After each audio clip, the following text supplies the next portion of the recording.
Right now on Morning News Now, bracing for impact. Unanswered questions this morning about just how and when President Trump's global tariff push will hit Americans' wallets. Prices on essentials like clothes, cars, even homes expected to tick even higher in the coming months. And it's all causing a wave of uncertainty in Washington and on Wall Street. What it all means for your bottom line. Time's up. It's deadline day for President Trump's ultimatum to Russia's Vladimir Putin, bring an end to the violence in Ukraine or face devastating new economic sanctions. While there's no set deal yet, these two powerful world leaders could soon meet face to face for the first time of the second Trump administration. But where does Ukraine's President Zelensky fit into the conversation? We've got the latest. In the Middle East, distressing new images reveal the scope of destruction in Gaza. More buildings reduced to rubble and Palestinians left in a humanitarian crisis. And this morning, escalation from Prime Minister Benjamin Netanyahu saying Israel will take control of the decimated territory. But what might that mean for those remaining hostages still being held captive by Hamas? We'll bring you analysis. Plus, later in the hour, a shocking new CDC report on the role of ultra-processed snacks and what they play in many young Americans' diets. We'll dig into the health risks and why it might be so difficult for some teens to kick that unhealthy habit. Adults as well. Good Friday morning. I'm Stephen Romo in for Joe in Savannah today. And we begin this morning with the economy. Both consumers and businesses are bracing for the effects of President Trump's global trade tariffs, which went into effect just yesterday. For businesses, that means looming questions of when to potentially raise prices and by how much. For consumers, that could mean higher costs for basic everyday goods. New research by the Yale Budget Lab estimates the tariffs will cost a typical household up to $2,400 this year. So far, though, U.S. stock market's reaction has been pretty subdued. All three major indices closed fairly flat yesterday, with U.S. futures pointing to a similar trend this morning. Speaking on Morning Joe yesterday, Treasury Secretary Scott Bessent said the tariffs are all an effort to bring that manufacturing back to the U.S. We are trying to rebalance trade in America's favor. President Trump has said, and I've said, we want to bring back the high-precision manufacturing jobs. We want to get rid of these big deficits that we have with countries that have created these big surpluses, and the gutted our manufacturing base and have been terrible for American workers. Investopedia editor-in-chief Caleb Silver joins us now for more on this. Okay, let's start with those comments by the secretary about the outlook for bringing manufacturing back to the U.S. How is that outlook shaping up right now, and how long could it actually take? It's a slow, long haul to get there, but you've heard from companies over the last several months as they've been negotiating with this administration about promises to build more manufacturing plants in America and hire more workers. Apple committing to $600 billion over 4 years. Even companies like Taiwan Semiconductor, not based here, committing to large-scale manufacturing build-outs here, but they do take a long time. You don't spin up a chip factory overnight, or you don't spin up a new aluminum smelter overnight. These are long-cycle businesses that take a long time. But it is possible, and if you actually are tariffing a lot of the goods that are coming into this country, it might make more economic sense for companies to do more manufacturing here. That's the bet. The problem is these jobs, and the reason that these companies have been outsourcing is because labor is much cheaper overseas, and these parts are much cheaper overseas that they bring in to do manufacturing. So it's a trade-off. It feels like a little bit like Groundhog Day, having similar conversations over and over here. But what people really care about are those prices. When could we see the higher prices potentially kick in due to these tariffs now in effect? Yeah, well, you think about the household goods that we spend money on: coffee, cars, clothing, maybe footwear, some apparel, some electronics. You're going to start to see those right away. The question is, are retailers going to be passing those costs on to us, absorbing them themselves, or making the countries of origin pay for them? And it's all about where the product is made, the country of actual origin. Maybe we get the parts here, make it here. It doesn't have a tariff. So you're going to see different price levels depending on which products we're talking about. But in terms of produce, in terms of a lot of the things that we buy on a daily basis, you'll probably start to see that seep in a little bit. We saw it in the last consumer price index. It's probably going to be a gradual process until consumers decide that it's too expensive and don't want to pay anymore. We'll see when that point actually hits. And I mentioned earlier the $2,400 for the typical household expected to spend this year due to those tariffs. What does that look like for the average home? And is there any way people can try to prepare for it? Yeah, you're probably going to see companies start to differentiate which products have tariffs, which don't, which are made in America and which aren't. So you can be choosy when it comes to that. But when you think about the things like what you might need to build a home or add an extension onto your home, maybe there's aluminum in there, maybe there's a lot of steel, those definitely have tariffs. So you're going to see higher prices. You got to navigate carefully around the products you choose because a lot of them are going to be priced at different levels depending, again, on where they come from. It seemed like things in the markets were a little tumultuous when we first started talking about tariffs, but the reaction now seems to be pretty muted. Why is that? Yeah, more of a whimper than the bang. And the bang happened back in April when the president announced those enormous tariffs that he's ultimately rolled back across different countries. So I think you had a lot of that excitement then. Now we're just seeing the market kind of churn higher, led by the biggest tech companies in the market that are right around the AI space, building out their cloud infrastructure. But when you look at the consumer staples, the McDonald's, the Chipotle's of the world, where we spend discretionarily on a day-to-day basis, they're telling us spending is weakening. So different market, two different tales going on right now in the stock market, too. And more uncertainty. All right, Caleb Silver, thanks for helping us break that down. And sticking with economic news this morning, President Trump has tapped his top economic advisor to fill an open role in the Federal Reserve. It comes after Fed Board Governor Adriana Kugler resigned. President Trump said he plans to nominate Council of Economic Advisors Chair Stephen Miron to fill her position until that term expires. That's expected to happen in January. The job comes with the ability to vote on major economic policy decisions, including whether or not to lower those interest rates. That's something President Trump has been demanding that the Fed and Chairman Jerome Powell do since he returned to office. NBC News White House correspondent Monica Alba joins us now for more on this. Monica, this would be Trump's third nominee to join the Federal Reserve. Explain the role that Miron is going to be set to take here and how that could affect Trump's economic agenda and potentially the relationship between the White House and the Fed. Will this mean that the interest rate cut could actually come to fruition? Well, there's no guarantee of that necessarily, Stephen, but it's certainly something that the president has been pushing for and something that the president is keeping in mind by nominating him, who is someone who has worked very closely with the president in this role, as you mentioned, as the chair of the Council of Economic Advisors. And he's somebody who has been instrumental in crafting the president's tariff policy. So this is somebody who is definitely aligned with the goals, and he will be serving in this post temporarily. And the other thing to point out here that's really important is that he needs to be Senate confirmed. And so that process could take a couple of weeks. And it's unclear whether Stephen Miron will be now in this position, if he is confirmed, in time for the next Fed rate meeting, which is in mid-September. So depending on that, we'll see whether that happens. But again, this is something where then the board needs to come together, have a vote. Remember, last time around, there were a couple of notable dissents. And that is what now everybody's watching to see if those interest rates are indeed going to be cut. We know the president's position, but it's up to them to make that independent decision. And Monica, another one of President Trump's big deadlines is here. He had given Russia until today to agree to end the war in Ukraine or face those new punishing sanctions. So far, they have not reached a ceasefire deal, of course, but President Putin did agree to meet in person with President Trump. So is Trump expected to back off from that deadline in light of that potential meeting? And do we know when a meeting could actually happen? No, we're told that those secondary sanctions that the White House had threatened are expected to be implemented today because of that deadline. And again, we're talking about then going after countries that do massive business with Russia. So India, for example, which we saw a preview of earlier in the week. But we know that the president is saying that it's still possible they could have these meetings, though there's so much planning that has to go into any kind of a world summit with leaders like President Putin and President Trump. And then there's the open question of whether President Zelensky will be a part of this or not.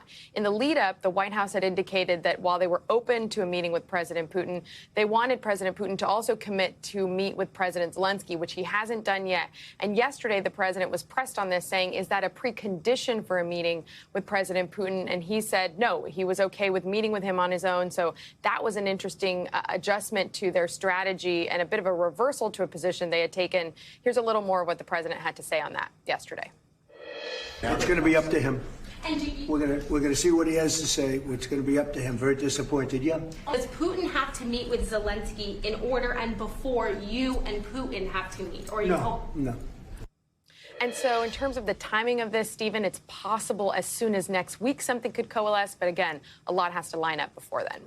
Yeah, a lot indeed. Monica, we also wanted to ask you before we let you go, President Trump ordering a new census with at least one major change, a big change. It would not include undocumented immigrants. He wrote on Truth Social, quote, "People who are in our country illegally will not be counted." Well, the Constitution, of course, says that all people, the whole number of people who live in a state will be counted every decade for the census. So why does the president want to see that change, and does he actually have the power to order it?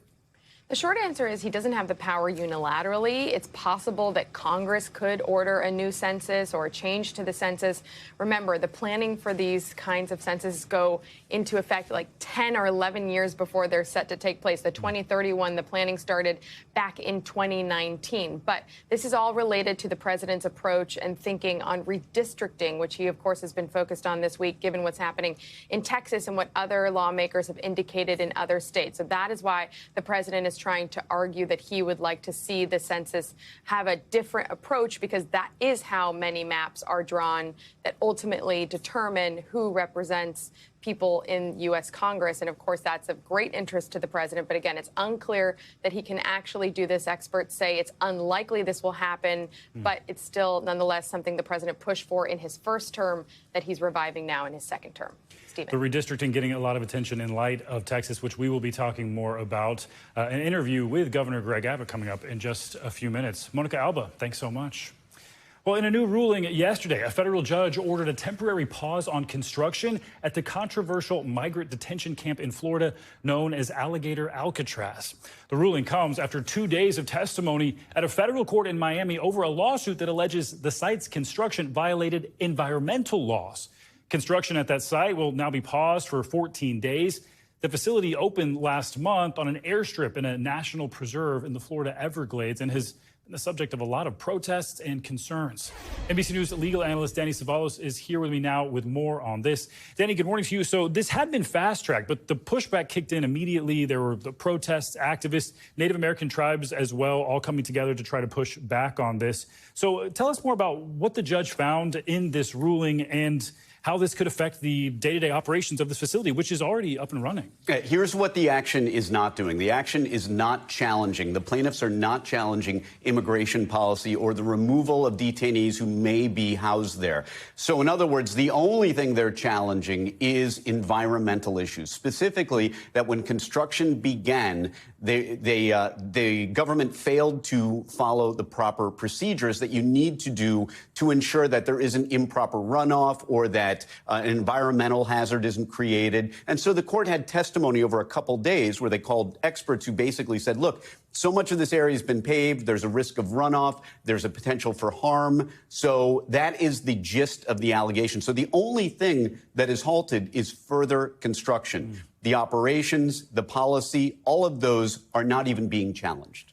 And aside from the environmental concerns, there have also been allegations of inhumane conditions there. So is there potentially a whole new set of problems or delays that could be in the pipeline for Alligator Alcatraz? Yes and no. There's a very steep challenge to anyone who's going to try to challenge the conditions at Alligator Alcatraz. There are all the traditional challenges by all federal and state prisoners, habeas, for example, habeas corpus. This happens all the time. Individual prisoners are constantly challenging the conditions of their detention. To the extent that they can raise those, they might. But in terms of broad scope, large lawsuits against generally the conditions at Alligator Alcatraz, it could be done, but it's very, very difficult to challenge the conditions of detention and to challenge the federal government in its infinite wisdom, how it chooses to detain, house, and then ultimately go through removal proceedings with these detainees. Certainly more to come there. Also wanted to ask about another major ruling. The Associated Press is reporting that just last night, a federal judge in Maryland blocked President Trump's nationwide birthright order that would deny citizenship to children born to parents living in the U.S. temporarily or without authorization. So this is the fourth time a judge has moved to block that order since we heard from the Supreme Court on this. So help us break down this one and what this actually means for the order. Procedurally, this is a bit of a knot, but I'll try. This was not a surprise, and here's why. The same judge had already issued a pause. We've had several different pauses of the birthright citizenship order. This judge had already issued a pause and essentially said, once this comes back to me from the appeals court, I'll issue the same pause again. And that's exactly what the judge has done here. And multiple courts, as you pointed out, have essentially put a pause. And that's, such a common feature of the Trump administration, of both Trump administrations, is that they enact a policy very quickly. It gets challenged. And so what you see in the courts in the early days are all these pauses and appeals of pauses and pauses of the pauses. And we're probably quite a ways away from the substantive issue of birthright citizenship actually being decided. This, again, is yet another pause. Yeah, interesting and hard to keep up with because there have been so many pauses. Danny, I still have not talked to you about the Superman movie. That is also on our agenda. We'll get to that. That will take a whole show. I'll get your take on it. Yes, for sure. I have lots of takes. Danny Savalas, thank you so much. And heading now to Texas, where the battle over redistricting is heating up. Governor Greg Abbott making new threats against Democrats who fled the state almost a week ago now to delay a Republican effort to redraw congressional maps in their favor. In an exclusive interview with NBC News, the governor said he's looking into having them arrested or expelled. It comes as Republicans say federal agents have agreed to help track those lawmakers down.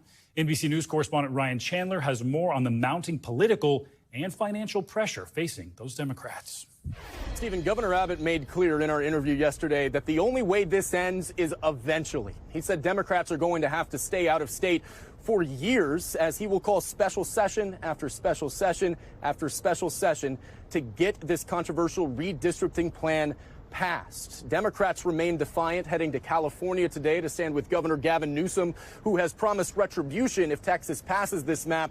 But Republicans here are trying to make this quorum break as painful as possible, raising the stakes, saying that they are trying to arrest the Democrats before they return to Texas while they reside in Illinois, trying to get that state to recognize the civil arrest warrant that is active in the state.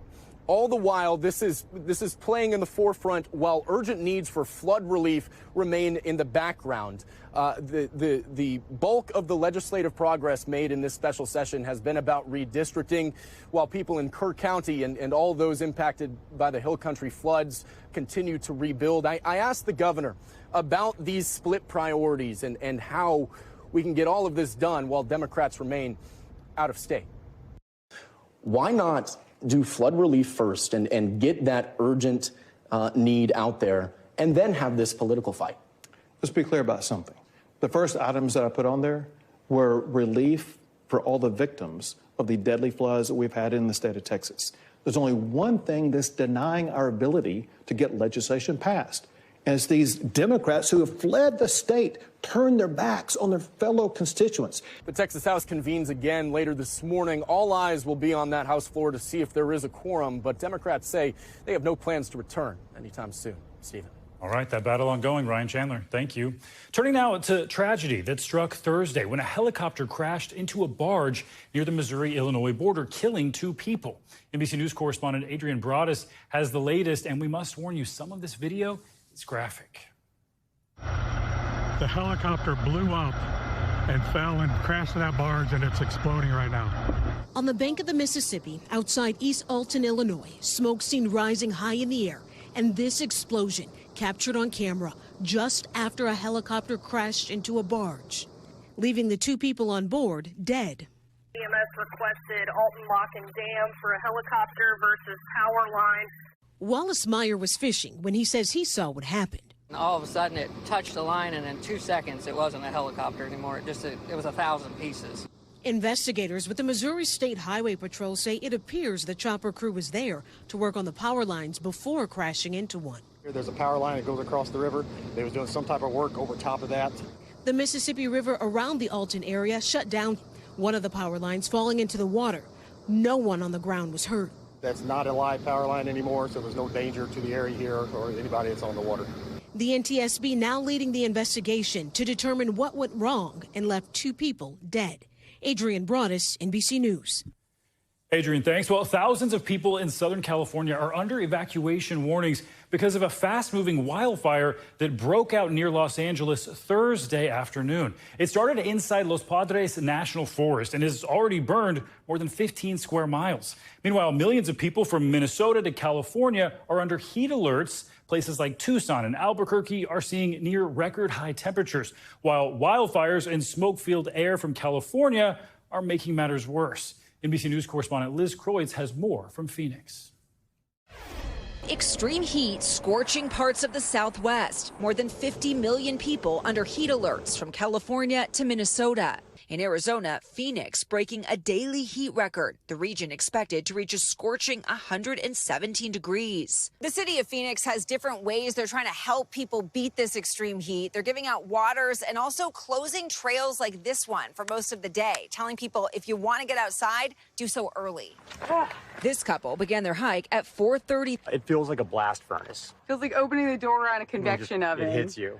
The city also opening a 24/7 cooling center where people and even their pets are able to escape the sweltering weather. This saves lives. There is no doubt about it. Getting out of this extreme weather and connecting people to the right resources makes all the difference in the world. Over in Tempe, the fire department responding to multiple heat-related calls. What are you responding to now? Male who collapsed outside of a business. Callers are trying to cool him off. That's the type of stuff that we see pretty often. People who just weren't prepared to be outside. The dangerously hot temps making it even harder to fight the roughly 40 fires burning across the West. Elk fire making a push north. From Colorado, where the National Guard has been brought in to help battle 2 different wildfires, to Central California, where the Gifford fire is now approaching 100,000 acres, and a new fire igniting in Ventura County. Smoke prompting air quality alerts in Colorado and Wyoming. The haze and the heat leaving millions this summer with little relief. Liz Kreutz, NBC News, Phoenix. All right, let's get a closer look at what to expect this weekend with your Morning News Now weather. Meteorologist Angie Lastman joins us now with more. Hey, Angie. Hi there, Stephen.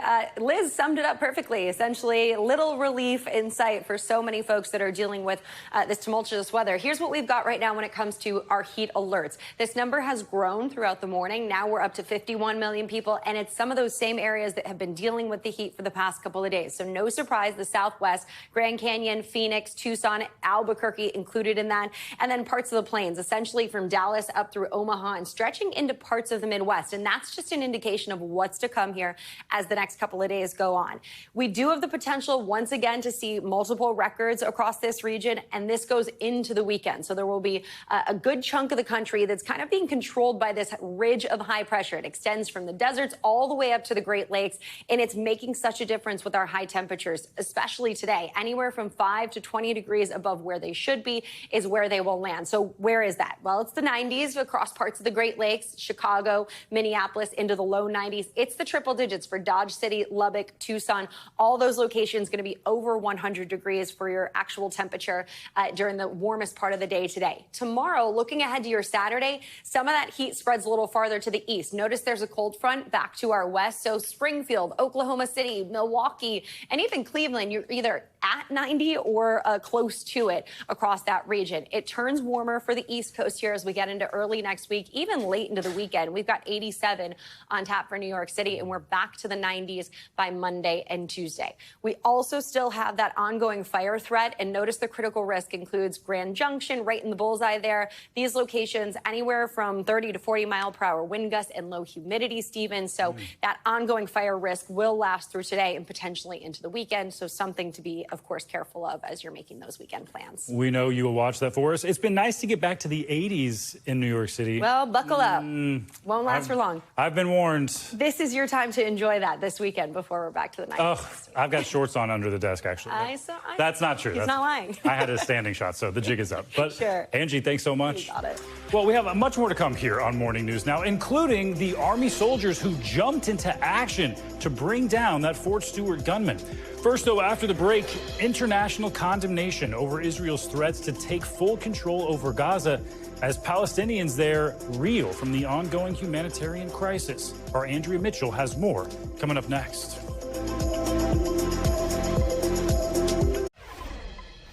Welcome back. Israel is facing condemnation from both world leaders and families of hostages for new plans to escalate its military offensive in Gaza, now planning to take full control of Gaza City. Britain's prime minister says the move will only bring more bloodshed to the Palestinian enclave, while the UN says the plan would be catastrophic for Israeli hostages and Palestinian civilians. The planned takeover is expected to lead to even more mass displacement of Palestinians at a time when Israeli restrictions on food aid have brought the population to the brink of famine. NBC's chief foreign affairs correspondent Andrea Mitchell brings us the latest. Shocking new aerial images show the devastation in Gaza. Buildings reduced to rubble with starvation rampant. And now Israeli Prime Minister Bibi Netanyahu saying Israel wants to occupy the entire territory, not just buffer zones. Will Israel take control of all of Gaza? We intend to, in order to assure our security, remove Hamas there. But the Prime Minister says he's not planning on long-term occupation. We want to hand it over to Arab forces that will govern it properly without threatening us and giving Gazans a good life. That's not possible with Hamas. Many in Israel's army oppose the plan, saying it's time to end the war. Some hostage families are also opposed, telling U.S. envoy Steve Witkoff days ago Hamas would kill the last 20 surviving hostages before surrendering. Witkoff told them the U.S. is now pushing to get all the hostages out at once and a permanent ceasefire. 3 U.S. officials tell NBC News commercial satellite images show a large Israeli military force massing near the Gaza border. And one of the American hostage fathers told me someone is being duped and that an Israeli invasion is not what Steve Witkoff told them Israel was planning. The initial reaction from Arab leaders about a move like this from Israel is it would be a disaster. Andrea, thank you. And joining us now to talk more about this is Elise Labott. She's the Edward R. Murrow Press Fellow at the Council on Foreign Relations and author of Cosmopolitics on Substack. Thanks so much for being with us this morning, Elise. So despite protesting from many world leaders, Netanyahu says Israel intends to take full control of not just Gaza City, but Gaza, though he claims they don't want to hold it long term, as we heard in Andrea's report. So where would that leave hopes for a ceasefire hostage deal? Well, I mean, I think in Andrea's report is absolutely right. Hamas has absolutely no intention of giving up the hostages, certainly not under threat, but I don't even think in ceasefire proposals. So this is the last kind of card that they have are these hostages. So I understand where Israel would think this is the only way to get the hostages. But as the hostage family said, U.S. officials believe that Hamas would certainly kill the remaining hostages before they would hand them over. And certainly Israel runs the risk of killing some of the hostages in friendly fire, as you know, a few have done in the past. And I think also, Stephen, the idea that Netanyahu says that they don't want to occupy it forever, they want to hand it over to Arab forces, so to speak, to an Arab civilian administration. Arab countries have been very clear that they're not going to take over Gaza from the Israeli military. They said that they would help out, they would contribute forces under a situation where there was a peace deal and a horizon for its two-state solution. This is a very different situation. So the Arab forces are not going to come out and take over Gaza under the barrel of an Israeli gun. That's just a non-starter. So when Netanyahu says we don't want to hold on to it forever, there's absolutely no obvious and credible plan for handing it over. Yeah, it's hard to picture how that would actually play out to return it to Arab control. But Israel, of course, seems to be moving toward this full steam. So if and when this plan does go ahead, what could that mean for starving Palestinians who've already had to move, been displaced several times already, the aid just barely trickling in even now? Well, you remember back from the Iraq War many, many years ago, then Secretary of State Colin Powell coined something he called the pottery barn rule, which is you break it, you bought it.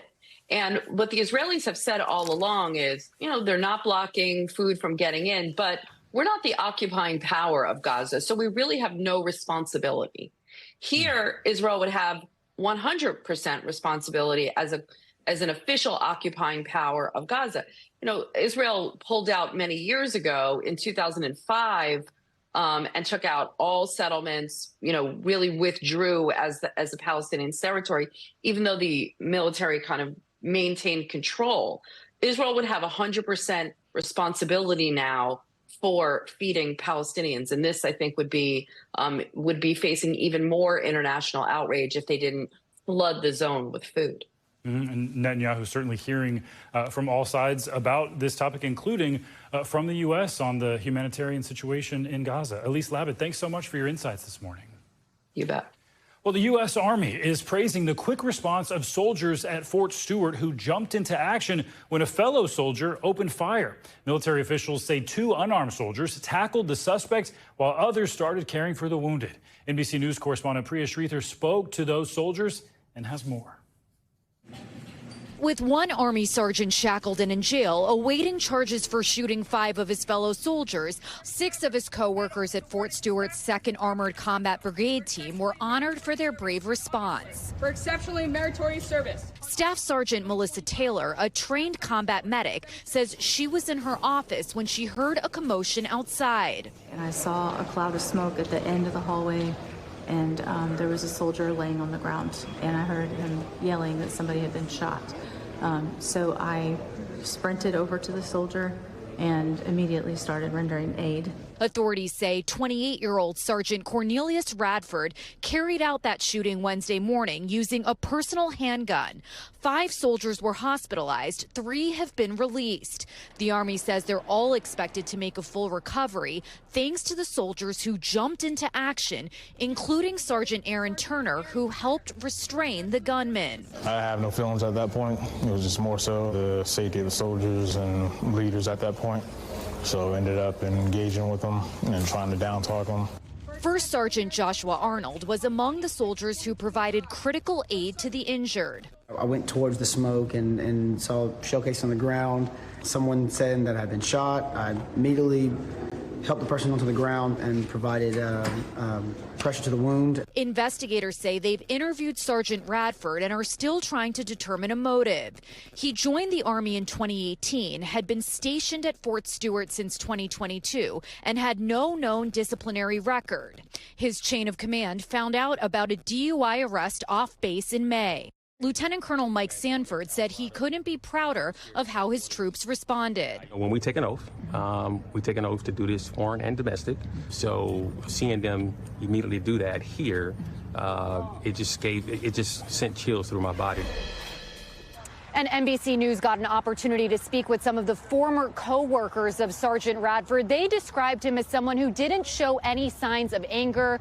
Some of them said that he was goofy, but one thing they consistently said was that he suffered from a severe stutter that he was routinely bullied for pretty much from the time he joined the Army back in 2018. Back to you.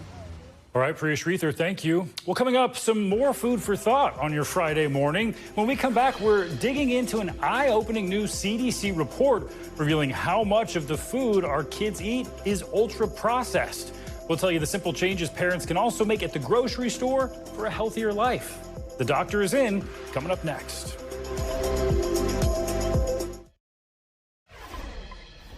We're back now with the new details from the NBC News investigation into years of alleged sexual abuse within the Assemblies of God, which is the world's largest Pentecostal denomination. The church is holding a conference this week for its members and leaders, and on Wednesday, they spent about half an hour in Orlando addressing what one person called, quote, a stain on the church and a scar on people's lives. NBC News senior national correspondent Kate Snow has the latest, and we do want to warn you, some of these details are disturbing. Daniel Savala was once revered by followers, but for decades he allegedly abused teens and young men who were brought to him through Chi Alpha, a college campus ministry run by the Assemblies of God. I knew that I was wrong. Savala actually confessed on a video obtained by NBC News. He's now in jail facing criminal charges and has not entered a plea. Now the leadership of the Assemblies of God is speaking out. There are no words that can capture the sorrow we feel for those targeted and impacted by this. They outlined changes made to Chi Alpha, including new training for sex abuse prevention. We're committed to identifying within our system, within our structures, what's broken, what can be fixed to prevent these kinds of things. Joseph Cleveland says he was sexually assaulted by Savala for a decade after meeting him at 15. Probably within a year, he kind of progresses to like oral sex, where he kind of forces himself on me. Makes you do that? Yeah. We asked for his reaction to the words of church leaders. Cleveland says there have been some positive changes in the Assemblies of God, and he's glad they're talking about the abuse, but he's not satisfied with the promises. I hope they really mean it. The pattern that they've shown, though, over the past 12 years makes me really skeptical of that. Like, I genuinely want them to change and repent, but they just haven't shown that to be true over the past 12 years. Cleveland and many other survivors have been calling for the release of an internal investigation launched by the Assemblies of God in 2023 about the allegations surrounding Savala. At the Orlando meeting, Barrett defended the decision not to release the findings of that investigation, saying they had to protect the privacy of victims. Cleveland also told me the church hasn't done enough to clear out the people who were responsible. And since our story first aired, Cleveland says that he's gotten an outpouring of support and heard from other people who told them that they, too, were spiritually or sexually abused by Daniel Savala. Troubling update. Kate Snow, thank you. Well, for the first time ever, the CDC is providing estimates about how much ultra-processed foods Americans eat. A new report revealed that well over half of kids and teens' daily calories come from highly processed foods. You can see the exact numbers there. It's compared to just over half for U.S. adults. Experts warn that diets high in these kinds of foods can lead to increased health problems. NBC News medical contributor Dr. Kavita Patel joins me now for more on this. Dr. Patel, good morning to you. So ultra-processed foods, such a big category. So what kind of things in particular do you think are the main culprits here? And what else stood out to you from this report? Any surprises? Yeah, Stephen, so not a lot of surprises, but unfortunately some shocking facts. You put up the statistics there, 62% of children under the age of 18. Ultra-processed foods are anything, I tell people, when you look at the ingredients and you just don't recognize many of the ingredients, or the ingredients primarily have no whole foods in the ingredient list, meaning that they are coming from lots of different processed chemicals and other foods. The biggest culprits, especially amongst children, might be a little surprising to people, mainly sandwiches. Sandwiches as a category, Stephen, also includes burgers, but it's sandwiches, it's savory snacks, things like pizzas, and unfortunately sweetened beverages. Those are the top offenders, especially for children. Wow, that seems pretty broad indeed. We keep seeing more headlines, more warnings about ultra-processed food, Dr. Patel, but remind us, what are the biggest health risks that are linked to consuming these products? Yeah, so here's the direct link that we've been finding over time. Ultra-processed foods and the higher consumption rates have a direct linkage to everything from diabetes to other cardiovascular diseases like hypertension, and unfortunately, a lot of also mental health disorders. We've seen increased rates of depression, age-related memory loss, you name it. So the effects, Stephen, can sometimes linger even beyond the time period when you're doing that consumption, meaning the foods we're eating now and feeding our children can have generational effects. Very important to note, especially mental health issues related to these. You don't usually, I typically don't think about mental health related to this. It's more of just everything else, including some of the things I was going to ask you about right now. It's worth noting, of course, that not all ultra-processed foods are linked to these negative health outcomes. Like yogurts, whole grain breads, cereals as well can potentially reduce the risk of diseases like colon cancer. So are there some maybe easy things, easy changes parents can make to help improve their kids' diets? Yeah, I think the easiest tip is to add and focus on adding and not necessarily be as obsessed about subtracting, and to also involve your children. A couple of tips that are quick. Add in some of these cut up fruits, even things like popcorn or even swaps. You just mentioned a couple. So yogurts, and trying to kind of add in maybe a yogurt that might have less of the additives. So not sweetened yogurts, but more natural yogurts. And then also think about adding in water. So we know that when children try to drink sweetened beverages, if they have more water to drink in between those beverages, they often drink less of those beverages. And then when they drink less of those beverages, they take less of those savory snacks. So focus on adding in healthier elements. And you mentioned whole grain breads. You can even do a swap. Have the burger, but don't think about the whole grain. Think about the whole grain bun with the burger instead of just taking away the entire burger. And then have the children involved. When children are preparing their lunches or preparing a snack, they often will be more likely to consume that snack. And that's when you can put in the fruits, the nuts, and some of the other things that we just know even adults like us, Stephen, are not getting enough of. That is for sure. Excellent tips there. I was fascinated by this, Dr. Patel. The term ultra-processed food was only coined back in 2009, but it was originally meant for research purposes only. Now the FDA trying to formally define what that term means. What's the idea behind that? Will that make any difference? Yeah, so here's a good kind of interesting point. If you go to the grocery store and you just look at tomato sauce, racks of tomato sauces, there can be tomato sauces where if you turn around and look at the ingredients, primarily come from ingredients you'll recognize: tomatoes, oil, salt, water.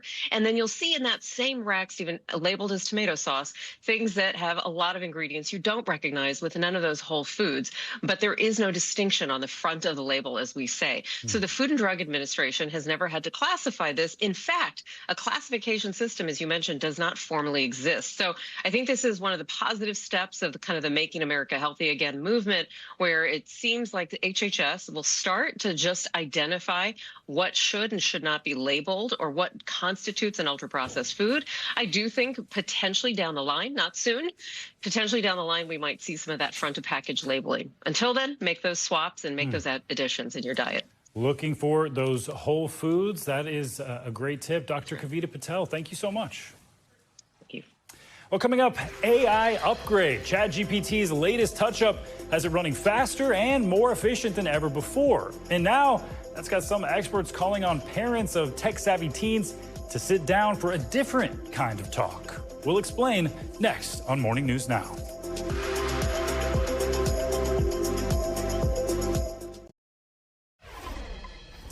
We're back now with the new and improved ChatGPT. That's right, OpenAI's chatbot got a brain transplant of sorts. It's now supposed to be more personal, more reliable, more capable, and proactive than ever before. Recent data shows that ChatGPT ranks number 5 in the world's most visited websites. That's a massive feat since it's only 3 years old now. And nearly half of its users are under the age of 25. Some experts say that makes it more important than ever for parents to have the tech talk with their kids. Tech Radar editor-in-chief Lance Ulanoff joins me now for more on this. Lance, good morning to you. So you wrote this step-by-step guide for parents to talk to their kids about AI. We'll get into those do's and don'ts in just a moment. But if you could first break down this newest upgrade to ChatGPT, what's the most crucial point for parents to understand? Yeah, so it's bigger, more powerful models. It handles what's called multifaceted questions so much better. So you can really put a big prompt in there and you don't have to kind of tease out the details. It'll figure it out. It's much better at handling sort of knowledge gaps. So it doesn't try and fill it in with a hallucination, which is something AIs have been known to do. It actually understands your mood and kind of the way it talks to you will match that in a way, which is helpful. It's incredibly powerful at coding and math problems. I mean, he can spit out entire applications if you want. And it's also even, helpful for health questions, although they do caution it's not a doctor. Right. That does not stop people from asking those health questions. We certainly know that. In your recent article we were talking about, you highlighted a number of things that AI should not and does not replace. What are those? Right. So, I talk about essentially having the talk with your kids about AI because they're all using it. They're confronting it at school, they're confronting it on their phones, at home, wherever they are, and especially even young kids. And so you want to explain that AI may seem alive, but it's not alive. It's just servers, in the cloud, sending information back. There is no one on the other side talking to them, even if it seems that way. I would say that it's a tool like any other, and it should be used in that way. It should be understood as something not to replace an action, but to help you do an action better. And also, we talked about hallucinations, and it's, these AIs, ChatGPT with GPT-5 is so much more powerful now, yet it's still not perfect. I still encourage parents to tell their kids to don't trust every fact that is given. Kind of go in, do the research yourself. It's a partner, not a servant. It's like, don't, just say, do my bidding. How about let's work together? It'll teach your kids about collaboration, which is a really important skill to have. Of course, we talked about health. It's not the doctor. You don't want kids sort of, my arm hurts, what to do? Go to your parents first. They'll go to the doctor. That's still important. It's not your friend. It might seem that way. We have an epidemic of loneliness. Kids, are struggling to connect with people because of social media. Well, this is not a replacement for that. You want to explain this is not a real thing, even if it seems that way. And finally, I tell people that AI together, just the way I've always told people for technology, when your kids are getting into something new, do it with them. Don't act like, oh, well, that's technology. That's for the young people, or that's for the kids or the teens. It's for you. It's for families to do together. Sit down, work through it, understand it, answer their questions. You'll all be so much better off for it. Great advice, especially if this new upgrade can help figure out what your mood is, to let it know and let your kids know this is not a friend. This is still just technology. Lance Ulanoff, thanks so much for your time this morning. It's a pleasure. All right, let's get to some financial headlines now. President Trump's tariff push now has gold prices firing on all cylinders. CNBC's Silvana Henao joins us with that and more money news. Silvana, good morning. Hey, Stephen, good morning. Happy Friday. Yeah, so gold prices hitting record highs today.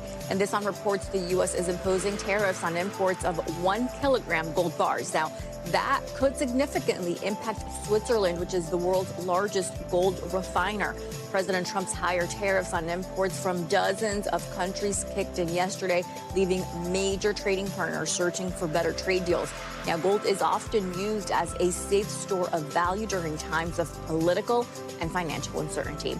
Meanwhile, the CEO of Intel says the company is talking with the White House to clarify issues and ensure accurate information is being relayed after President Trump demanded he resign immediately. Now, the president calling Lip-Bu-Tan highly conflicted due to his business ties with China.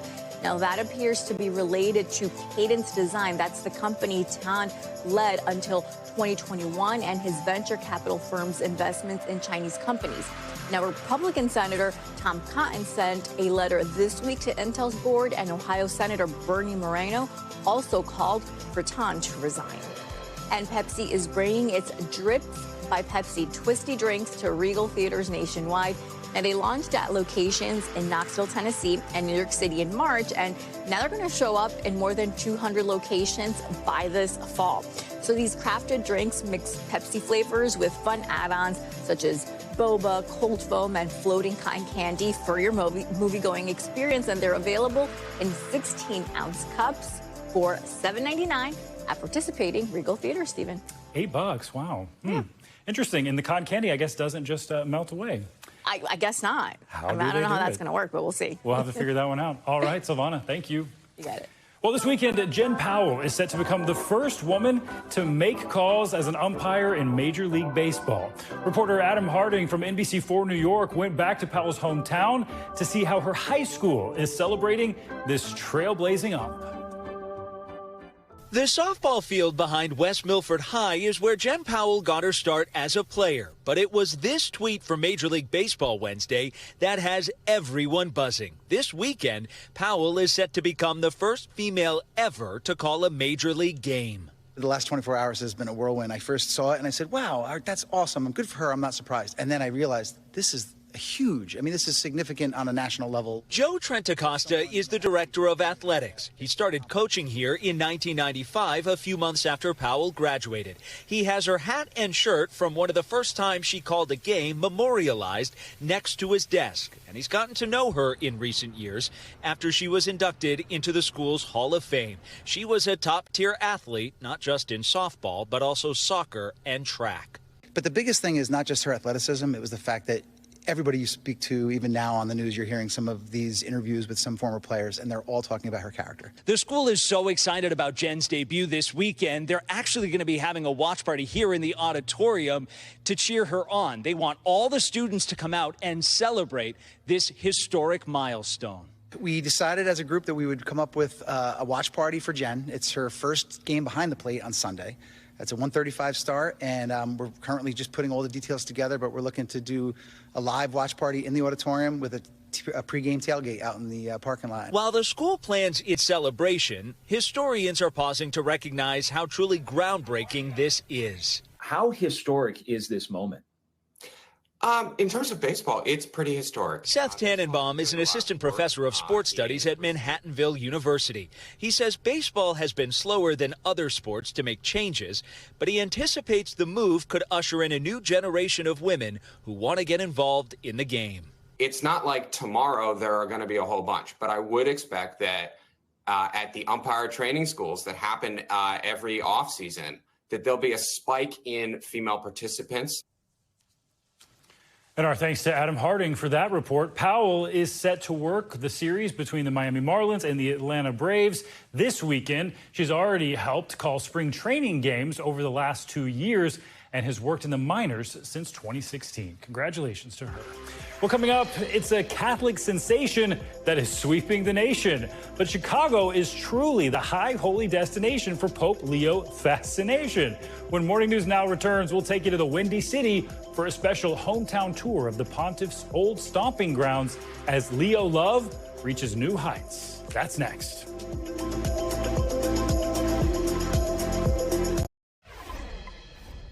And we end this hour in Chicago, where Pope Mania is hitting a wholly new level.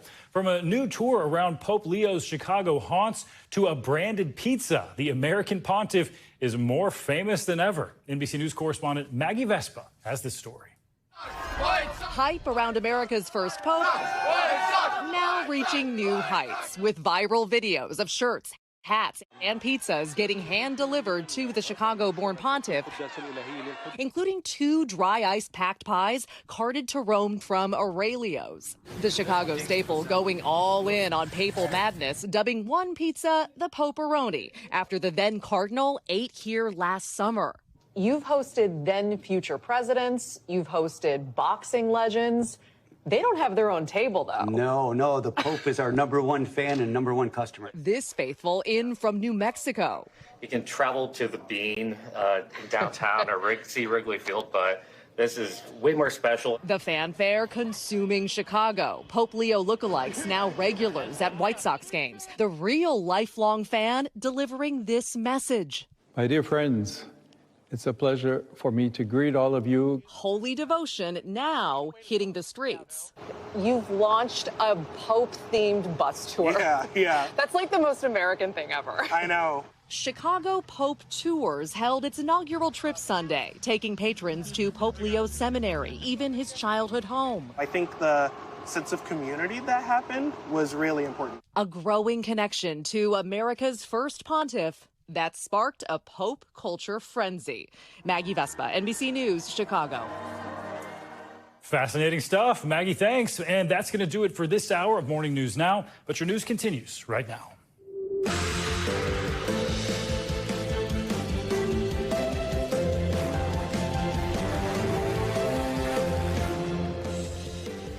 Good Friday morning. I'm Stephen Romo in for Joe and Savannah today. And right now on Morning News Now, summer scorcher. Extreme heat is gripping much of the country. Near record temps are expected in parts of the Southwest, affecting millions of people. While elsewhere, wildfires are continuing to wreak havoc, causing poor air quality and some hazy skies. We'll let you know what you can expect today when we check in on your forecast in just a moment. We're learning more about the financial impact President Trump's tariffs are having on trade partners around the world and will then have on American families. It may be months before we see and feel the brunt of the import taxes, but the higher prices on many of the things we buy are expected to add up quickly. This after the first day of new tariffs led to a relatively flat day on Wall Street. We'll have the latest from Washington. Meanwhile, tariffs might also be on the mind for potential car buyers, with the cost of cars approaching $50,000. How can you get the ride you want without breaking the bank? We'll share some tips on how to save before going to the dealership later this hour. And from a movie sequel that's making a lot of millennials feel nostalgic to the highly anticipated new season of a streaming hit, we'll run down everything you can't miss this weekend. But we do begin this morning with a new wildfire that broke out in Southern California overnight. Emergency evacuation warnings are now in effect for thousands of people living near Los Angeles. This just one of dozens of fires now raging across the western United States and Canada. These fires are especially dangerous because of the high winds blowing smoke across the Midwest and record-breaking heat that's bringing triple-digit temperatures from California to Minnesota. NBC News correspondent Dana Griffin is in Passaic, California, rather, near the front lines of this latest wildfire. So much going on. Dana, good morning. Hey, Stephen. Yeah, a lot going on this morning. We are here in Passaic, where behind us that fire is burning deep into the hills. You can see the roadblock just behind us. This is where some 4,200 residents were forced to evacuate. This fire tripling in size overnight, burning dangerously close to homes and even a high school. This morning, fire danger escalating. A new wildfire in Southern California quickly exploding overnight. The blaze north of Los Angeles forcing thousands to evacuate. Starting as a brush fire, it grew to more than 1,500 acres in just 5 hours, and now at almost 5,000. The flames and smoke seen from cars and from the air. Overnight, officials warning of the danger, with 14,000 residents under evacuation warnings. I'll probably stay up most of the night and just come out every hour or so just to see where it's at.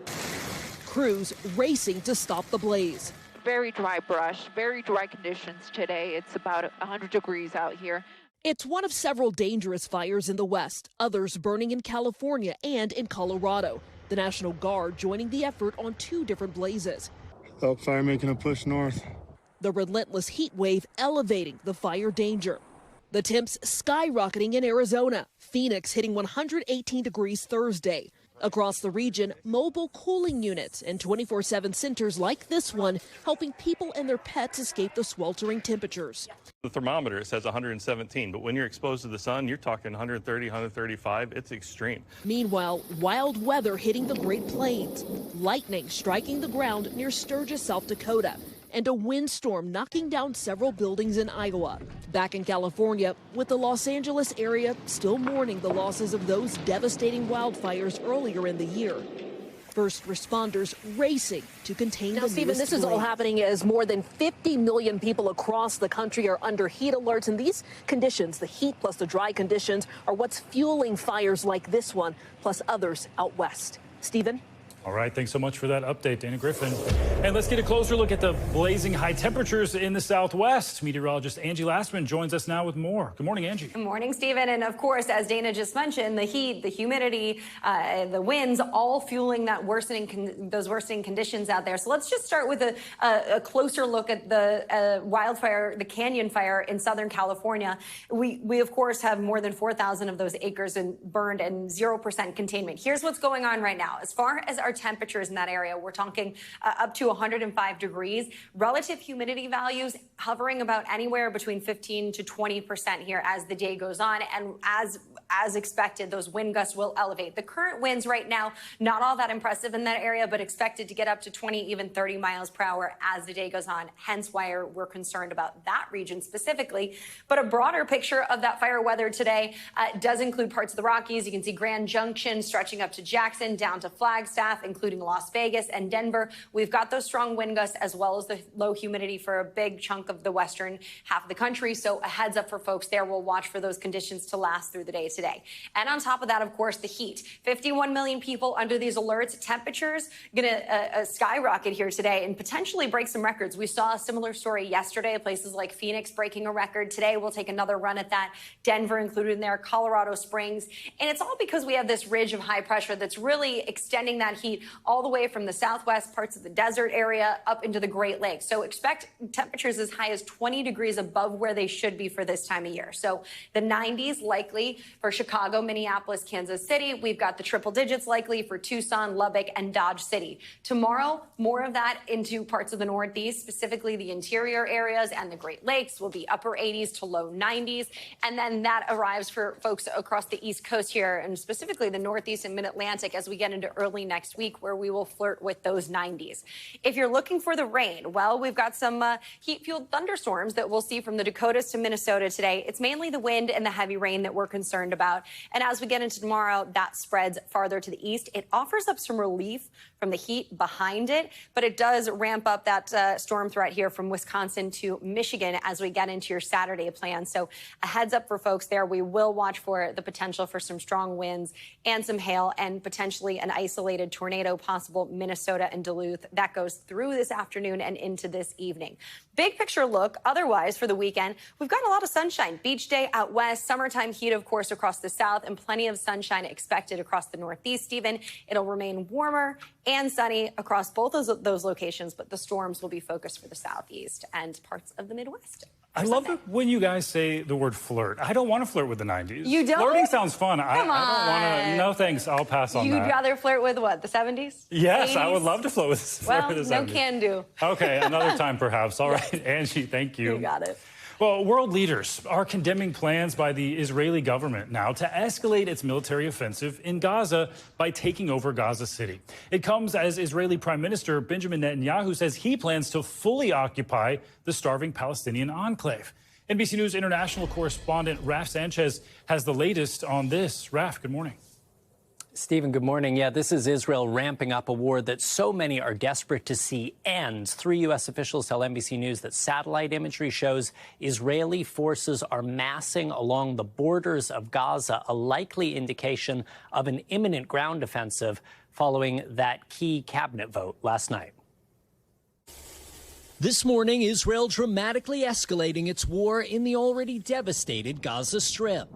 Its security cabinet voting overnight to approve a plan to seize control of Gaza City, after Prime Minister Benjamin Netanyahu said he intends to put the entire strip under military occupation. Will Israel take control of all of Gaza? We intend to, in order to assure our security, remove Hamas there. The vote going through despite opposition from both military leaders and protesters on the streets of Tel Aviv, demanding an end to the war and warning the offensive will endanger the roughly 20 hostages still alive. Last year, Hamas executed 6 hostages, including American Hersh Goldberg Poland, when IDF troops got close. Netanyahu says Israel would not control Gaza long term. We don't want to be there as a governing body. We want to hand it over to Arab forces that will govern it properly. But Arab states oppose that idea, saying Hamas should hand over power in Gaza to the internationally recognized Palestinian Authority, a proposal Israel today explicitly rejected. President Trump was asked this week if he supported Israel taking full control of Gaza. I really can't say. That's going to be pretty much up to Israel. But the administration losing patience with talks for a temporary ceasefire. U.S. Special Envoy Steve Witkoff saying it's now pushing for an all-or-nothing deal to free the hostages and finally end this war. Now, this Israeli announcement is being met with widespread international opposition, including from U.S. allies like Australia and the U.K. The British Prime Minister saying this morning this action will do nothing to bring an end to this conflict or to help secure the release of the hostages. It will only bring more bloodshed. Stephen. All right, Raf, thanks so much for that update. Turning to economic news now, both businesses and consumers are bracing for the impact of President Trump's sweeping global trade tariffs. They came into effect yesterday, and new research estimates the levies could cost the average American family an extra $2,400 this year. NBC News senior White House correspondent Gabe Gutierrez joins us now with more on this one. Gabe, good morning. Hey there, Stephen. Good morning. Even though these new tariffs have kicked in, trade uncertainty is still far from over. A 90-day truce with China is set to expire on Tuesday, and experts say the full impact of the import taxes won't be felt for months. Meanwhile, the Treasury Secretary acknowledging that American importers do pay the tariffs and then decide whether to pass the cost on to consumers. This morning, American businesses are bracing for the impacts of President Trump's new tariffs, the highest in nearly a century. Some now weighing whether to raise prices. I'm trying to hold off till the end of the year, but if it gets to the point where, it becomes too much, I have no choice. The Yale Budget Lab estimates the tariffs will cost a typical household as much as $2,400 this year. The price of a new car expected to rise by $5,800. Shoe prices are predicted to soar 40%, clothing 38%, and fresh produce 7%. I will point out that the Yale Budget Lab is mostly staffed by Biden and the alumni, so they have a particular point of view. As for when prices could rise, experts say the full impact of tariffs might not be felt for months. They're taking effect now, but only for goods that are just starting to be shipped, so that we might not see those on store shelves until closer to October. Still, some companies are already hit hard. Toyota says it expects a $9.5 billion loss in profits from U.S. tariffs. American cosmetics company e.l.f. Beauty says its profits fell 30%. Some customers are stocking up on Brazilian coffee and chocolate. That's why I'm here, just trying to find everything I can now before it's too late and before things get more expensive. This latest round builds on previous 10% baseline tariffs the president had announced, as well as separate levies on steel, aluminum, and copper imports. The goal, the president has repeatedly said, is to convince companies to make their products in the U.S. We have a country that's the hottest country right now anywhere in the world. He says billions of dollars are already flowing into the U.S. from tariffs, but it's being paid for by American importers, like this specialized clothing boutique in Texas. We cannot move our manufacturing here because the talent that is required to make these garments definitely cannot be anywhere except India. As the White House approaches its self-imposed deadline for trade talks with China, it's also running up against another deadline today with Russia. President Trump had said he'd impose new sanctions on Moscow if there was no ceasefire in the war in Ukraine. Now, the Kremlin says a face-to-face meeting between Presidents Putin and Trump could come as early as next week. But as of now, Stephen, it is not clear whether that will happen or whether Ukrainian President Zelensky would be a part of it. Even more uncertainty on that front. All right, Gabe, thank you.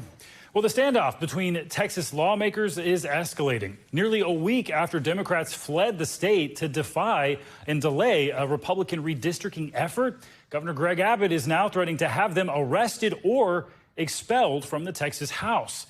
NBC News correspondent Ryan Chandler joins me now from Austin with the latest on this one. A lot of people paying attention to this one, Ryan.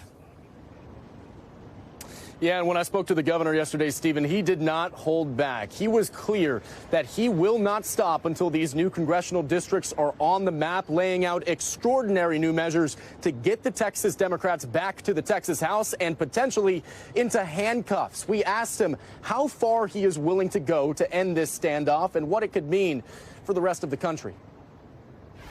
These Democrats, they're the antithesis of what a Texan is. This morning, Texas Governor Greg Abbott turning up the heat, pushing Democratic lawmakers to return to the state capitol so Republicans can pass a controversial redistricting plan with national implications. These are quitters. They are cowards, and their cowardice will cause them to get kicked out of office.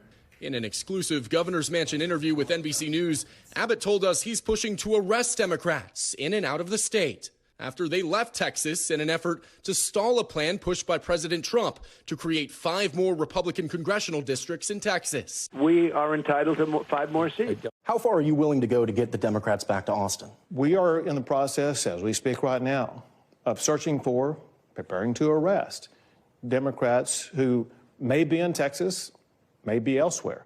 Texas Senator John Cornyn says the FBI has approved his request for federal law enforcement to help locate the Texas Democrats, telling NBC News they could face possible felony charges for bribery. Charter airfare and hotel rooms and meals, and there could well be some violation of federal statutes. But Democrats remain defiant. It's not an abdication of the job. Who's abdicated their job is Governor Abbott, who has put mid-decade redistricting ahead of the flood victims. Today, they head to California to stand with Governor Gavin Newsom. The idea that the President of the United States says he's entitled to 5 seats should sicken everybody. With California, New York, and Illinois all threatening to fight back by creating more partisan redistricting maps of their own. What's your message to governors like Newsom, Hochul, Pritzker, who have said they will retaliate if Texas does this? They have no capability. They've already gerrymandered their states in ways in which they don't have hardly any Republican members of Congress. It's a joke.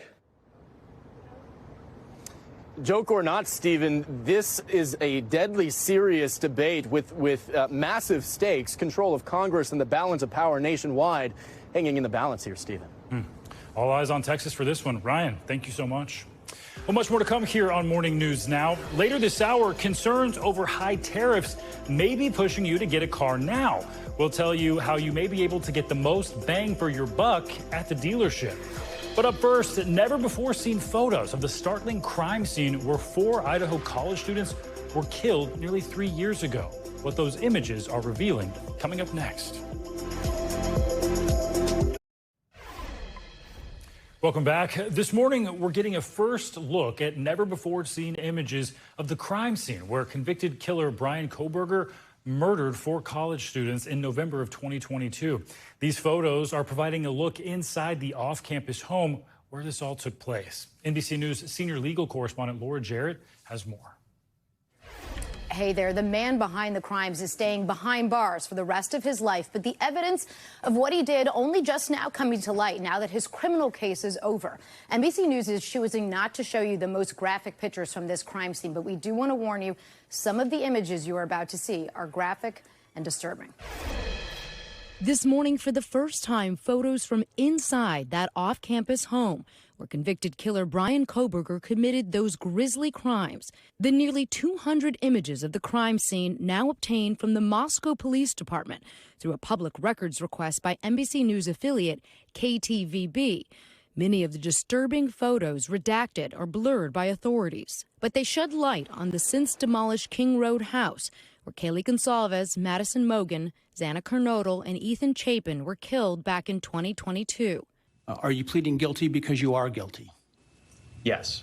The last vestiges of a typical college home, an open front entrance with a wreath hanging on the door, a living room with a backpack and red plastic cups scattered on the floor, photos of staircases, a bedroom and bathroom where an investigator's reflection is seen in the mirror.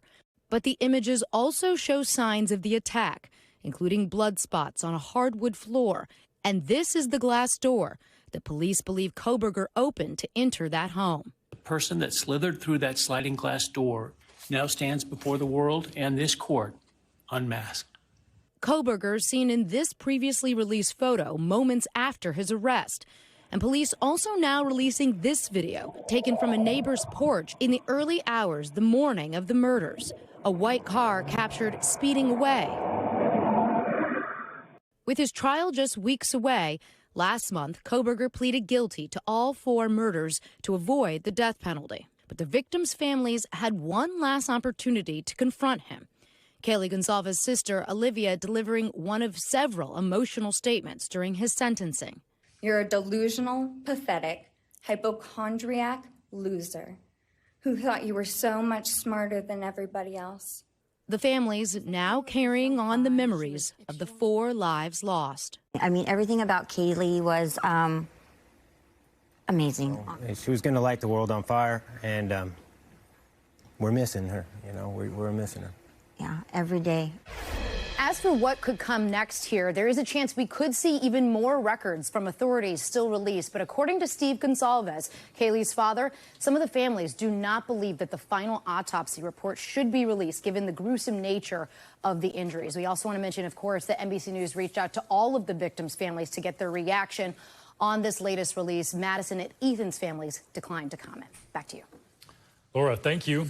Well, there's an unlikely trend growing on social media. More travel influencers are venturing into Taliban-controlled Afghanistan. Some of them have posted some pretty dazzling videos that tout the beauty and culture of the country, but critics say the videos minimize the harsh reality of life under an oppressive regime. Also, the treatment of Western tourists can be vastly different from that of actual citizens there. NBC News correspondent Ellison Barber explains. So can we skip to the good part? On social media, a growing number of influencers taking viewers inside what they're calling a hot new travel destination, Afghanistan.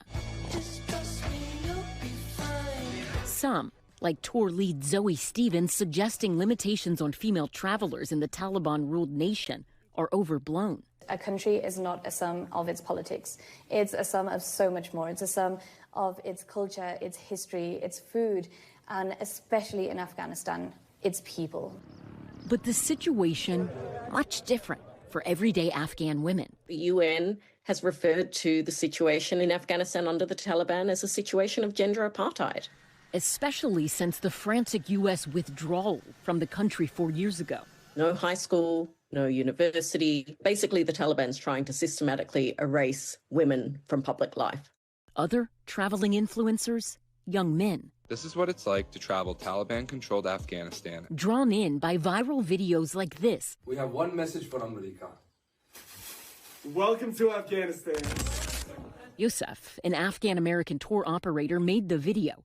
He says guests are eager to learn about Afghanistan beyond the headlines and bring in much-needed business. When you travel as a tourist, for the most part, most of your money is spent in the streets and then goes to the pockets of the chefs, of the taxi drivers, of the shepherds. Welcome to day 3 of backpacking Taliban-controlled Afghanistan. Extreme travel influencer Eli Snyder says he went there to connect with people, not to advocate for the Taliban government. It doesn't make you a bad person to visit a place because you're trying to learn more about the world. I asked him whether his videos should cover other, more draconian aspects of Taliban rule as well, from the treatment of women and girls to laws punishing extramarital sex with whippings. Do you worry by not talking about that in your videos that you're saying it doesn't exist and therefore legitimizing it, as some critics have said? No, I mean, I definitely acknowledge the fact that by my videos, I can be encouraging people to go to Afghanistan, but I think that more good comes from visiting Afghanistan than bad.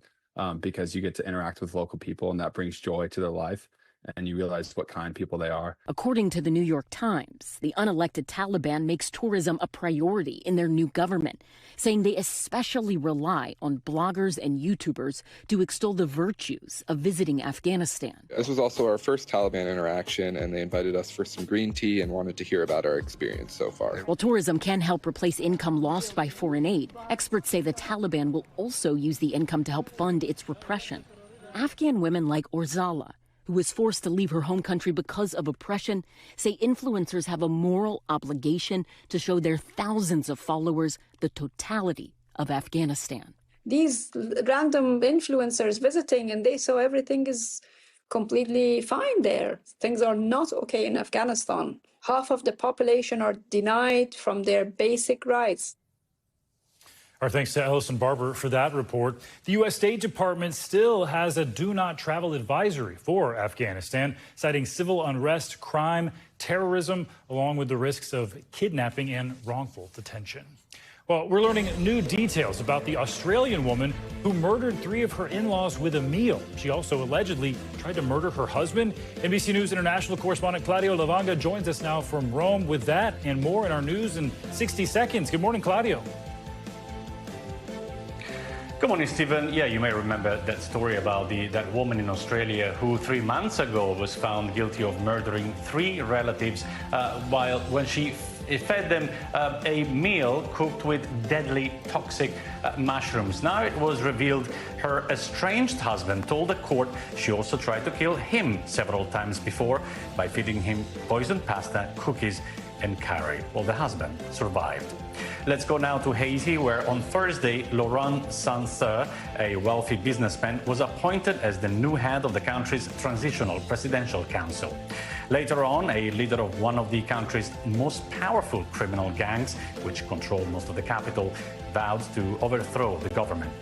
And let's end this tour of the world in the UK, where a species of butterfly typical of southern Europe was spotted for the first time. It's called southern small white, and it was snapped at a nature reserve in Suffolk. It is not clear yet what has driven the species expansion towards northern Europe, but Stephen, I guess we can call it a butterfly effect of climate change, I suppose. Back to you. Fascinating stuff. I can think of worse effects from climate change than butterflies, but it's all part of it. Claudio, thank you. Yeah. Well, coming up, we are soon approaching the peak of hurricane season, and it is expected to be an active one. When we come back, some experts are sounding the alarm when it comes to accurately forecasting storms this season because of job cuts. We'll share their concerns coming up. You're watching Morning News Now.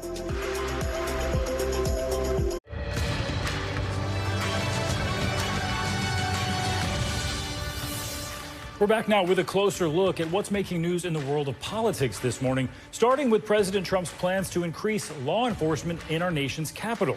NBC News senior national political reporter Sahil Kapoor joins us with that and more. Sahil, good morning. Happy Friday morning. We start today in politics with President Trump threatening increased federal law enforcement presence here in Washington, D.C., with a White House official saying Washingtonians could begin seeing this as early as today, and the president is committed to making D.C. safer. This comes after President Trump posted on social media earlier this week that crime in the district is totally out of control, complaining about some aspects of local crime laws. The timing is notable because the trends have been improving in the nation's capital since 2023. Violent crime in D.C. fell by 35% last year, and it's down another 26% so far this year, according to Metropolitan Police. The homicide rate has also fallen by double digits last year and so far this year. A White House official telling NBC News yesterday that operational details had yet to be finalized. And speaking of the president's social media posts, Trump has also taken to Truth Social to order the Commerce Department to immediately begin work on a new census that excludes people in the U.S. illegally. But he faces one obstacle, the Constitution, which says that under the 14th Amendment, the census should include the whole number of persons in each state and not just U.S. citizens. The president tried to include a citizenship question in the 2020 census, but he was effectively blocked by the U.S. Supreme Court. The next census is scheduled for 2030, 2 years after this president's second and final term ends. Finally, remember Alligator Alcatraz, the migrant detention facility in Florida? A judge has issued a temporary restraining order requiring that any new construction be halted for the next 2 weeks. This comes in the wake of a lawsuit claiming that the construction of the site runs afoul of environmental laws and that the government failed to abide by other statutes like the Endangered Species Act.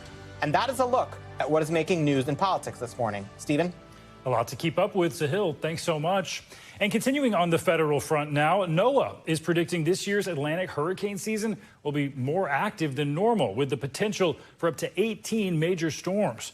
Meanwhile, the National Weather Service is set to rehire up to 450 positions that were cut by DOGE earlier this year. But one NOAA official who is not authorized to comment on this said those rehires will not happen fast enough to fill gaps during the peak of hurricane season.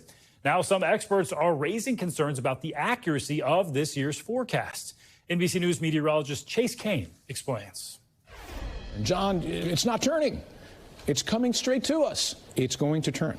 That was about 6 years ago. That was Hurricane Dorian. And I am here to tell you that I am not sure I can do that this year.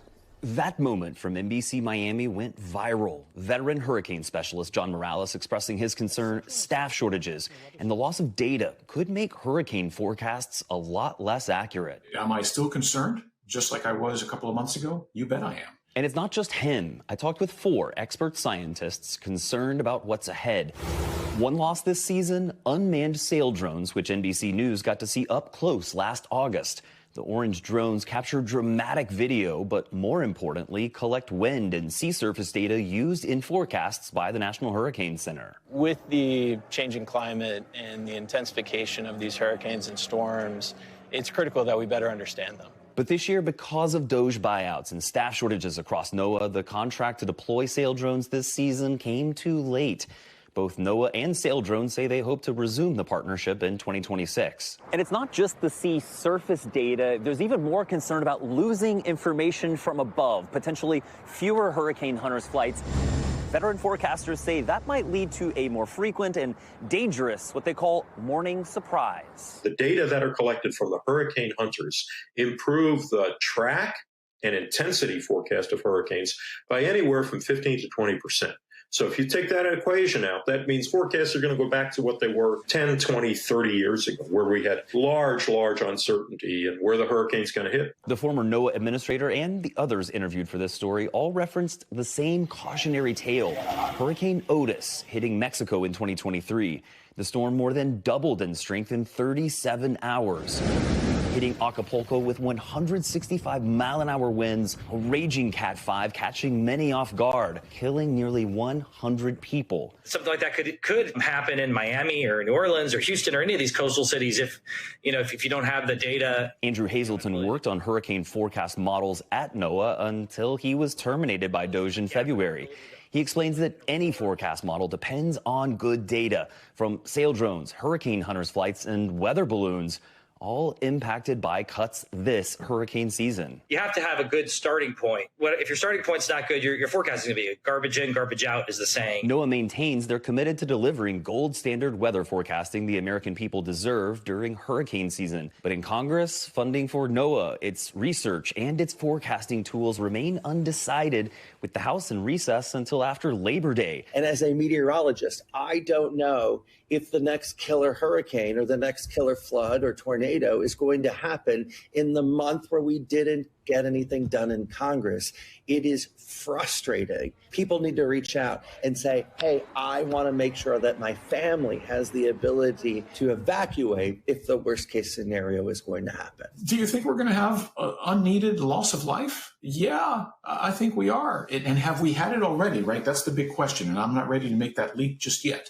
But my concern is about the potential loss of life, because we're going to not be as ready as we would have been up to 2024. I'm meteorologist Chase Kane, NBC News. Concerning stuff. Chase, thank you. Well, coming up, a popular retailer known for its 20% off coupons in the mail is making a pretty big comeback. Up next, we'll tell you what you need to know about Bed Bath & Beyond's brand new brick and mortar store. Stick around. We're back now with what's driving up the prices of buying a car. Each year, nearly 16 million new cars are sold. It's a big investment and can definitely be a daunting task. So how do you find the best car and maximize your savings? NBC News Now anchor Vicki Nguyen joins me now with these secrets. Vicki, good morning. Hey, good morning, Stephen. This is actually one of the most popular questions I get from emails from our viewers, and I do actually have a lot of firsthand experience with this. I have purchased my family's last 7 cars across multiple states, makes, and models, and I have found a technique that really helps save time and money. Here's my step-by-step guide. I'm looking to buy a new car and I need help. Car buying is an incredibly stressful and scary process. Which car? What about the extras? Are you going for best mileage or room for a family of 5? There are tried and true strategies to get the best deal. Meet Jill Viajanic. The 26-year-old art teacher has saved up enough to buy a new car to replace her 2011 Volvo, and she's agreed to my help. Step 1, set your price. What's your budget for a new car? I'm between like 25 and 30,000. Step 2, do your research. Check websites such as Consumer Reports and Car and Driver for reviews and safety ratings. Then look for YouTube reviews to understand the car's features. I've been looking at the Hyundai Kona and the Mazda CX-30. Jill has narrowed it down to 2 cars based on what she's seen online. Step 3, use the car maker's website to build out the car online with the features and colors you want. It helps to be flexible if possible. What's your first color of choice with the Hyundai Kona? Ooh, I really like this Mirage Green. Would you consider any other colors? Yeah, absolutely. I'd consider the or I don't know if this is white or gray. So Atlas White would be your second choice? Yes, right. Which version of the CX-30 did you want? I don't think these two are that different that I'd want to go for the sport or the preferred. I think I would just start with the baseline. Okay. And it still has some safety features like the blind spot monitoring, which is really helpful. Step 4, schedule a test drive to ensure you love the car in person. So the 2 cars side by side, very close in price. Yeah. Only about a $400 difference. Right. So it's really going to come down to the drive. Definitely. After taking the 2 cars for a spin, what did you think of both cars, and which one do you think you're going to buy? I thought the Mazda was really easy to drive. It was super comfortable. I felt the same way about the Kona, but where I think the Kona goes above and beyond is the interior. So because of that, I think I'm going to go with the Kona. All right, we're going to try to find the best price on this car for you. Perfect. Let's do it. now it's my turn to get to work. Step 5. Contact all the dealerships you're willing to drive to and call or email them to ask for the Internet Sales Department or Internet Sales Manager. I found those are the salespeople most efficient at doing a deal online or over the phone. We listed the model Jill wanted in the colors she would consider, and most importantly, we said, please respond with your best out-the-door price. So when you ask the dealer for the best out-the-door price, you're telling them, I want the final price. Right. Don't surprise me later on with any sort of hidden fees. Had you ever heard that term before, best out-the-door price? No. Yeah, so that I use because it tells me this is the bottom line, the final price I am paying you to take this car home with me. Right. Step 6, follow up. I made sure to tell each salesperson I wanted their best out-the-door price in writing via email or text. We're still shopping. We want the best possible price. You definitely don't have it in stock. You only have gray, white, and black. And the best price you can do is what? You can't do that just straight cash? Let me call you back and just see what he's willing to do, and we'll go from there, okay? Ollie, thank you. So the price will be $28,980 with 91 cents. Fantastic. And that is out the door, the total price. Yep, total price, zero down. Step 7. Once I got the lowest price, I did one more round of emails and calls to see if anyone could beat it. Then I called Jill with the results. I have really good news for you. Okay. I have your green Hyundai Kona. The car is available for $28,917 out the door. Awesome. We got quotes as high as $32,000 for the same car, but by calling around, we got it for more than $3,000 cheaper. It looks so nice. Jill picked up her car the next day. Big upgrade. Big upgrade. It's perfect. Jill is loving her car. I should also mention she did apply for a car loan because that helped get the price even lower, but she is paying that car off in full. She did it within a week or so, and there was no prepayment penalty. That's a really important question to ask just to make sure if you do open a loan that you're not going to be dinged if you pay it off right away, but often dealers can give you a lower price if you finance. Stephen? Wow, Vicky, what can't you do? Super impressed, as always. And I also hear it's your birthday. Aw. So a happy birthday to you, Vicky Wynn. Thank you so much. Good to be with you. Thanks, Stephen. Great to see you today. Well, more money news to get to now. Big changes for Tesla today, pulling the plug on its supercomputer project. CBC's Silvana now joins us with that and more. Good morning, Silvana. Hey, Stephen. Good morning to you. So Elon Musk has reportedly ordered Tesla to shut down its Dojo supercomputer team, with the group's leader leaving the company. So this Dojo supercomputer, it was designed to process large amounts of data and video from Tesla vehicles to train the automaker's self-driving software. Now, Bloomberg reports the team recently lost about 20 workers to an AI startup. The remaining members will be reassigned to other projects. Meanwhile, OpenAI releasing its latest GPT model, and you can use it now, even if you're a free user. So OpenAI claims GPT-5 is the best model yet when it comes to coding, writing, safety, and accuracy. CEO Sam Altman says GPT-5 is the first time it really feels like you're talking to an expert in any topic, and it's a reasoning model, meaning it's programmed to tackle complex problems by breaking them into smaller parts. And criminals are increasingly targeting the retirement and other accounts of older Americans through so-called imposter scams. The Federal Trade Commission saying it received more than 8,000 reports last year from people 60 or older claiming to have lost at least $10,000, or a total of $700 million. That's up more than 5 times the amount from 2020. And scammers, what they do is they create a fake crisis and pose as a trustworthy figure, such as a bank representative or a Social Security worker, saying they can help fix the problem. Then they persuade victims to transfer their money to, quote, keep it safe or for another reason, Stephen. Definitely something to pay attention to. All For right. sure. For Silvana, sure. thank you. You got it. Well, there's a big comeback in the world of retail. Today, Bed Bath & Beyond is opening its doors once again, but this time under a new name. The company is launching its first Bed Bath & Beyond home store this morning in Nashville. NBC News correspondent Kathy Park is in Nashville with more on that big opening. Where am I? You're in Bed Bath & Beyond, sir. It's not a dream. Bed Bath & Beyond is really back, but with a new twist. Oh my gosh, they coming back and they gonna have a new name revamp. Come on, y'all. A special grand opening happening this morning in Nashville. There are lots of phone calls, lots of knocks at the door. Under a new name, Bed Bath & Beyond Home, joining forces with Kirkland's Home. So when you think back to Bed Bath & Beyond in the past, you think of the gadget wall and the towel wall. They didn't really have home decor and furnishings, so we've merged those two. To start off, stores will be smaller. This is about 8,000 square feet on the selling floor, and so we've curated the looks for you. And in true Bed Bath & Beyond fashion, those iconic coupons are making a comeback too. For now, the company says it's sticking to tradition, honoring discounts beyond that expiration date. We would love to see people bring in their old coupons. 2 years ago, Bed Bath & Beyond closed hundreds of stores, filing for bankruptcy following leadership shakeups, a dismal holiday season, and increasing competition. This is called offline shopping. It's like online shopping, but in real life.